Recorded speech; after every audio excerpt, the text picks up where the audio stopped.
Em Loures encontramos a Quilon, empresa integrante do Grupo Valoro, o maior grupo agroalimentar português. Diariamente dedica-se à produção de cortes de aves, charcutaria pronta a comer e pré-cozinhados. Em 2021, um incêndio destruiria por completo a fábrica da empresa, pondo em risco a sua operação. A PME Magazine quis saber como foi possível dar a volta.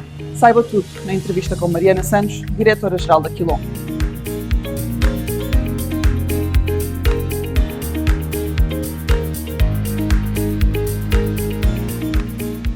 Mariana, obrigada por estar aqui connosco hoje. Queria perguntar-lhe qual é a importância da Quilon dentro do Grupo Valoro. O Grupo Valoro é o maior grupo agroalimentar português e também um dos maiores da Europa. Ele é constituído por mais de 30 empresas e que vão desde a produção das rações, à incubação dos ovos, à engorda dos frangos, o abate e depois a transformação em produtos finais para entregarmos ao nosso consumidor final. A Quilon encontra-se na fase final desta cadeia de valor, ou seja, é a última etapa. Vai desde aqueles que são os tradicionais cortes de frango que nós vemos frescos e embalados em cuvetes, até produtos transformados e pré-cozinhados e muitos deles também já prontos a comer. A Quilon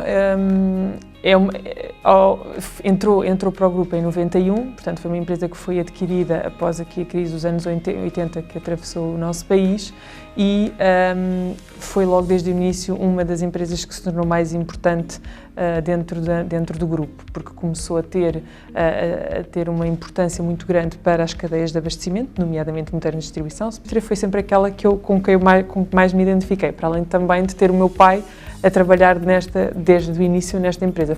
Por outro lado, o grupo está na minha família há quase 150 anos, portanto 1875, e isso traz-me para mim uma grande responsabilidade de continuar a história e desenvolver o negócio que foi iniciado pelos meus antepassados e que teve todo este percurso histórico. Eu iniciei a atividade na Quilon em 2016, começando pela área da melhoria contínua, que me permitiu ter um primeiro contacto com a produção e com aquilo que era a atividade principal da Quilon. A direção-geral assumi em 2018. Sendo uma empresa de cariz familiar e ter uma gestão muito mais ligada a pessoas, que muitas vezes são nossos familiares, é um desafio acrescido, não haja dúvida, mas também nos traz muita adrenalina. Por outro lado, eu acho que o facto de ser um setor que é essencial para a sociedade, portanto, estamos a falar de bens de primeira necessidade, também faz com que eu sinta que estamos no setor certo para todas as crises que venham. Na verdade, o setor alimentar, quer queiramos, quer não, tem sempre uma posição privilegiada. Temos visto que existe uma preferência do consumidor cada vez mais pelas carnes brancas, não só porque é indicado por médicos, nutricionistas, os próprios desportistas preconizam muito o consumo deste tipo de carne e tornamos Portugal o país da Europa com o maior consumo de carne de aves. Como é que foram para a Quilon estes 2 anos de pandemia e como é que tem sido agora gerir a empresa em contexto de guerra? Logo ali, em março de 2020, após a declaração do estado de emergência, houve um consumo desenfreado, portanto houve uma corrida às prateleiras do supermercado, práticas de desembarcamento, houve uma grande procura dos produtos para as pessoas armazenarem em casa e isso levou-nos à ruptura total de estoques de segurança. Depois iniciou-se uma fase ali em abril de 2020 até ao verão, em que assistiu-se exatamente ao contrário, portanto houve uma recaída na procura, as pessoas estavam muito tempo em casa, o próprio mercado externo, o facto de haver encerramento de fronteiras, não havia exportação, portanto nós não tínhamos forma de escoar o produto que tínhamos. E depois a terceira fase iniciou-se ali já em setembro de 2020, quando ainda estávamos em confinamento, mas já com regras um bocadinho mais ligeiras, e aí assistiu-se novamente a uma subida da procura, mas o impacto total acabou por ser uma quebra de vendas a rondar os 10%. Efetivamente a guerra veio e afetou todos os setores, não só os bens de primeira necessidade, mas todos os setores em geral. E a nós foi a grande pressão sobre as matérias-primas e o custo das matérias-primas. Portanto, não é só a questão do milho para as rações, foi também a questão da mão de obra, os próprios elevados custos de energia, tudo isto pôs-nos à prova e nós não sabíamos se iríamos ter capacidade ou não para produzir rações que, por sua vez, eram necessárias para alimentar e engordar os frangos. Por outro lado, também a questão da ausência de peças e de substituíveis das nossas maquinarias e equipamentos para produzir. Temos prazos de entrega de 40 semanas e isto não permite qualquer tipo de planeamento, não é? Ou seja, nós já chegamos ao ponto de adquirir determinados equipamentos recondicionados. As empresas familiares são tradicionalmente empresas que são mais estáveis do ponto de vista do núcleo acionista e também do ponto de vista da gestão. E isso traz confiança aos nossos stakeholders, portanto, quer aos nossos colaboradores, aos nossos fornecedores, clientes, à banca. Portanto, nós sentimos que alguns destes riscos, efetivamente, nós conseguimos mitigar pelo facto de sermos uma empresa familiar e sabemos que isso tem muita importância com quem nós nos relacionamos. Por outro lado, nós controlamos, o facto de pertencermos ao Grupo Valor, controlamos a nossa cadeia produtiva. O que nós não conseguimos controlar são os outros fatores produtivos dos quais estamos dependentes, quer sejam embalamentos, portanto o papel, o cartão, que é o próprio plástico, que é fundamental para depois pegarmos a nossa matéria-prima e colocarmos à disposição do consumidor, mas também todos os outros fatores produtivos. Inicialmente havia uma certa resistência a aumentar preços e nós sentimos isto no início, sobretudo no início deste ano, mas a verdade é que nós já estamos desde metade do ano, desde junho de 2021, que já estávamos com um aumento de custos de produção, mas tornou-se gritante a partir de janeiro. E então aí tivemos que passar este aumento de custos para os supermercados e aí tive impacto diretamente, obviamente, na população e toda a gente reconhece a inflação de preços que se está a atravessar. Em 2021 perderam a fábrica para um incêndio. Além da perda da fábrica, quais foram as principais consequências para a Quilon? Efetivamente, no dia 31 de outubro de 2021 tivemos, portanto, foi um domingo de madrugada, um incêndio que destruiu totalmente a nossa fábrica. Entre o dia do incêndio e o dia 2 de novembro houve um feriado. E no dia 2 de novembro nós estávamos a operar com as nossas pessoas noutras instalações do Grupo Valor. Portanto, fomos para outras empresas que pertenciam também ao mesmo grupo e que fazem outras atividades, mas que tinham capacidade instalada para nós podermos estar a produzir.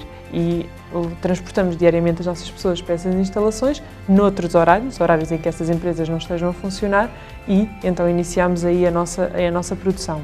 E a verdade é que em menos de 2 meses já estávamos com 50% da nossa produção recuperada, o que foi muito importante para a manutenção da nossa atividade.